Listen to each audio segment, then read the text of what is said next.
Bonjour chers élèves, toujours dans le cadre des cours à distance, aujourd'hui on va parler de la deuxième science dans le titre les cycles sexuels chez la femme.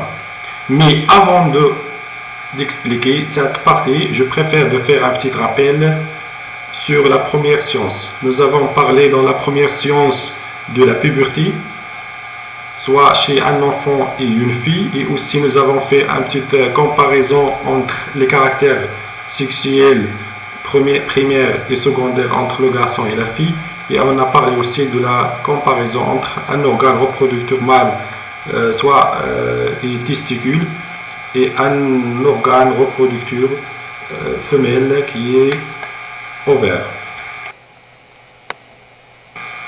On va parler de l'activité 3, Inch'Allah. Donc avant, on va commencer par une situation d'apprentissage. Donc si l'activité chez l'homme est continue et par contre cyclique, chez la femme, il caractérise par l'apparition des règles. Alors si l'activité chez l'homme est continue, donc l'activité chez l'homme est continue, par contre chez la femme, il est cyclique. Donc on a deux mots qui sont opposés. Donc il caractérise par l'apparition des règles. Donc la question qu'on peut poser ici, c'est préciser la durée des règles chez la femme et déterminer la durée de chaque cycle menstruel chez la jeune fille.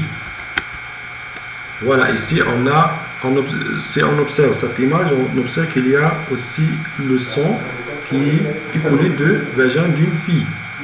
Donc ici, bien sûr, la fille est dans l'âge de... Dans cette activité numéro 3, on va parler et on va traiter, Inch'Allah, les cycles sexuels chez la femme. Alors, ici, on va définir ce que ça veut dire les règles et on va préciser la durée des cycles. Donc, ici, le vagin de la femme, organe reproducteur femelle, et ici, le sang. Donc, quelle est l'origine du sang et pourquoi l'écoulement du sang du vagin d'une fille. Donc, premièrement, au premier objectif, on va connaître la durée de cycle menstruel.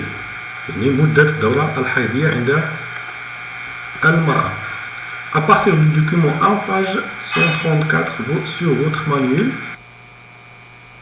Donc, voilà un cercle qui montre le cycle menstruel chez une fille adulte. Donc le nombre ou la durée du cycle c'est 28 jours, parce qu'on compte ici 1, 2, 3, 4 jusqu'à 28, parce qu'on fait un cycle 28 jours. Donc ici on a 1, 2, 3, 4, 5, au moyen 5 jours c'est la durée de menstruation. Les règles c'est 5 jours au moyen dans le cycle. Total des jours de cycle c'est 28 jours. Et ici, les jours de fertilité, c'est à partir de 11 jours jusqu'à 6e jour. Donc, et le 4e, c'est, on va voir pourquoi le 14e jour. Donc, on passe les règles. Ce que ça veut dire les règles, c'est l'écoulement sanguin périodique évacué par quoi? Par le vagin. Et quelle est la durée des règles? La durée des règles, au moyen de 5 à 6 jours par mois. Et aussi la durée du cycle dure 28 jours total. Alors, à partir du document 2, page 134, sur votre manuel, précisez le moment d'ovulation. Ici sur cette figure, on observe qu'il y a ici l'ovaire, et l'ovaire porte des ovules, voilà, follicules, parce qu'on a déjà parler des follicules, ça veut dire l'ovaire elle contient beaucoup de follicules, donc un follicule qui est maturé, il doit être libéré quoi? Un ovule. Voilà, primaire et secondaire, et ici un follicule qui est maturé, donc libéré pour expulser l'ovule. Voilà, expulsion d'ovule. Donc le moment d'ovulation où le follicule expulsé ou libérer un ovule, c'est le 14e jour. Donc le moment d'ovulation, c'est le 21. Ici, on parle de phénomène qui est ovulation. Alors, le bilan de cette partie, le règle, c'est quoi? Se caractérise par l'écoulement du sang par le vagin, dû à la destruction partielle de la paroi de l'utérus, et durant au moyenne 5 jours. Donc, ce phénomène se répétait une seule fois tous les 28 jours. Donc, les règles, elles se caractérisent par l'écoulement du sang par le vagin, dû à l'origine, c'est la destruction de la paroi de l'utérus. Et durant au moyenne 5 jours, ce phénomène se répétait une seule fois tous les 28 jours. Alors, le premier jour des règles, c'est le premier jour du cycle de l'utérus. L'ovulation aura lieu le 14e jour du cycle. Il n'y a pas de règles lorsque l'ovule est fécondé. Les règles disparaissent à l'âge de ménopause. Et l'âge de ménopause, c'est de 45 à 55 ans. On passe. Donc, deuxième objectif dans cette activité 3, qu'est-ce que ça veut dire le cycle ovarien chez la femme? On va parler du cycle ovarien chez la femme. Donc, à partir de documents 2 et 3, page 134 sur votre manuel, dégagez les caractéristiques du cycle ovarien. Et aussi la deuxième question, quelles sont les phases du cycle ovarien? Troisième question, on va préciser le moment d'ovulation pendant ce cycle, c'est-à-dire cycle ovarien. Alors, quatrième question, complétez le document 2, page 110 sur votre cahier de documents. Voilà le document. Donc ici, le numéro 1, c'est l'ovule. Ici, le 14e jour. L'ovaire expulsé ou libéré un ovule. C'est ça, on parle d'un phénomène qui est appelé ovulation. Ici, corps jaune. Voilà le corps jaune. C'est le reste de follicule. Et ici, la deuxième phase, c'est phase folliculaire parce qu'il y a des petits follicules. Voilà. À l'intérieur de chaque follicule, on trouve des ovules, qu'on a déjà vu. Voilà le follicule mûr. Et jusqu'à le 14e, le follicule maturé qui est libéré, l'ovule, etc. Donc ici, on parle de cycle ovarien. Et dans ce cycle, on parle de deux phases. Première phase, phase lutéale, et la deuxième, c'est la phase folliculaire. Donc, les réponses. Première question, le cycle ovarien est caractérisé par les deux phases séparées. Séparées par l'ovulation, voilà. Première phase est séparée par l'ovulation et la deuxième phase. Les deux phases sont séparées par l'ovulation dans le 14e jour. Parce que la durée du cycle, c'est 28 jours. Donc, 14 plus 14, c'est 28 jours. Donc, c'est le demi du cycle. Donc, la phase folliculaire, ça veut dire avant l'ovulation, on parle de phase folliculaire. مرحلة جريبية يعني قبل الإباضة. وبعد الإباضة يعني المرحلة الجسفرونية appelée phase lutéale. Donc, ici, phase lutéale. Donc, numéro 2, question numéro 2, qu'est-ce que ça veut dire? Quel est le moment d'ovulation? On a déjà vu que le moment d'ovulation, c'est le 14e jour du cycle ovarien. Voilà, le 14e jour. Et 3, on complète le document. Voilà. Donc, ici, il y a l'ovule, l'ovulation, le corps jaune et le follicule mûr et le follicule jaune. Le bilan de cette partie, le cycle ovarien représente quoi? Représente par deux phases. Première phase, c'est phase folliculaire. Dans cette phase, au cours de cette phase, un seul follicule folliculaire se développe dans l'ovaire et devient maturé. Puis, libéré en ovule pendant le 14e jour. C'est ça la description d'une phase folliculaire. Pendant cette phase, les follicules sécrètent quoi? Les hormones, qui est l'estrogène. إذا في هذه المرحلة الجريبية يتم إفراز هرمونات التي تسمى بهرمون الاستروجين واستروجين. Deuxième phase, phase lutéale. المرحلة الجسفرونية. Après la libération d'un ovule, le reste d'un follicule se transforme en corps jaune qui sécrète l'hormone progestérone, hormone aldosterone. Le cycle lutéal reste toujours stable, 14 heures. Donc, troisième objectif, c'est le cycle utérin chez la femme. On va parler du troisième cycle utérin chez la femme. Dans la rahim, il y a une al-mara. Donc, à partir du document 4, page 135 sur votre manuel, première question, décrivez l'évolution de l'épaisseur de l'endomètre. L'endomètre, c'est le paroi de l'utérus, utérin au cours du cycle menstruel chez la femme. Deuxième question, déduisez l'origine des règles chez la femme. Quelle est l'origine des règles?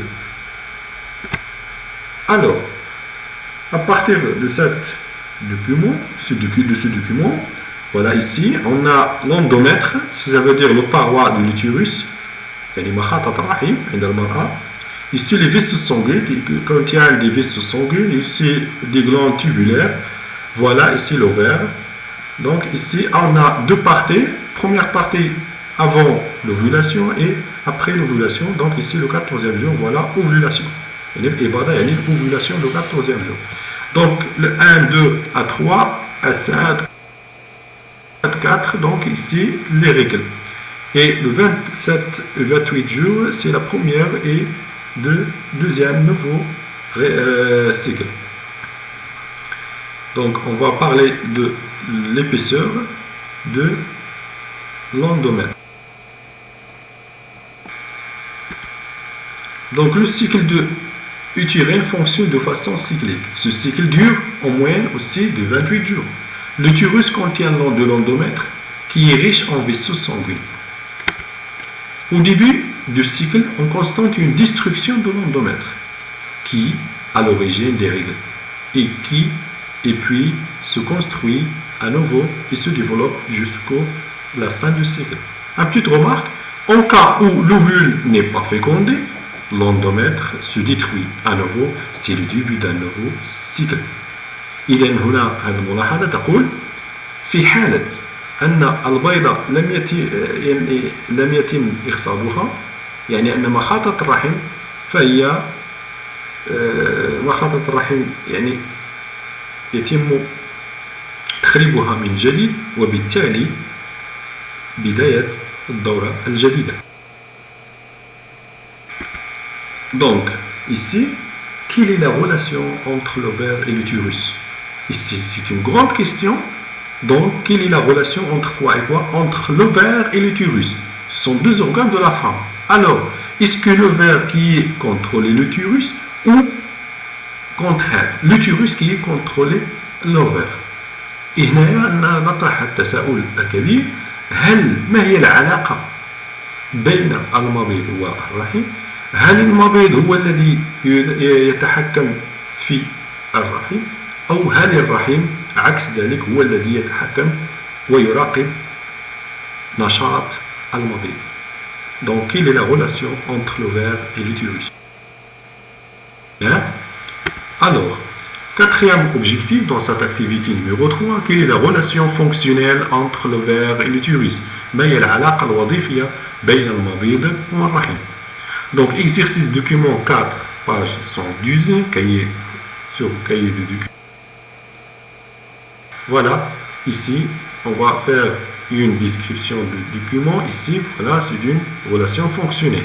Ici, cycle ovarien, ici, cycle lutéal. Si on veut parler ici, c'est l'ovaire, ici, c'est l'utérus. هنا المبيض هنا الرحم. وبالتالي ici le cycle ovarien, première les cavités folliculaires, follicule mûr, ovulation le 14e jour, phase folliculaire, phase lutéale, c'est corps jaune et se détruit. Alors, premier temps, la phase folliculaire est séparée par ovulation, phase lutéale de 28 jours, c'est la durée totale du cycle. Alors, ici, ce qu'on observe, il y a une destruction d'endomètre et écoulement du sang, puis il y a une reconstruction à nouveau de l'endomètre, puis il croît et se développe jusqu'à la fin du cycle. Ici, au cours de la phase folliculaire, un seul follicule se développe dans un ovaire où les deux et l'hormone ou estrogène se sécrètent. Par contre, pendant la phase lutéale, le corps jaune se sécrète l'hormone progestérone. Donc, avant l'ovulation, on observe que le développement des follicules est parallèle avec l'augmentation de la concentration de l'estrogène et une faible concentration de progestérone. Après l'ovulation, on observe une augmentation de la concentration d'hormones progestérone et faible concentration de l'estrogène. On déduit qu'il y a une relation entre l'évolution, une relation entre l'évolution des follicules et la sécrétion des hormones. Donc, numéro 2, avant l'ovulation, l'endomètre paroi l'utérus, ça veut dire se détruit et provoquer le coulement de sang. Et après l'ovulation, l'épaisseur de l'endomètre se développe et se construit à nouveau, et se reconstruit à nouveau avec l'apparition des glandes tubulaires et plusieurs vaisseaux sanguineux. Troisième question, ablation de l'ovaire avec cycle lutérin et disparition des règles. Ablation de l'utérus, n'agit pas sur le cycle de l'ovaire. Ici, donc, on déduit que la relation fonctionnelle entre l'ovaire et l'utérus, c'est l'ovaire qui est contrôlé l'activité de l'utérus par les hormones inverses. Donc, pendant la phase folliculaire, avant l'ovulation, l'endomètre se développe sous l'effet des oestrogènes sécrètes par le follicule, et pendant la phase lutéale, après l'ovulation, l'endomètre garde son aspect grâce à des hormones progestérone sécrètes par le corps jaune. Donc, remarque, si l'ovule fécondé la fécondation, si on a la fécondation, l'endomètre garde son aspect pour recevoir un embryon. Si l'ovule pas fécondé, l'endomètre se détruit à nouveau. C'est le début d'un nouveau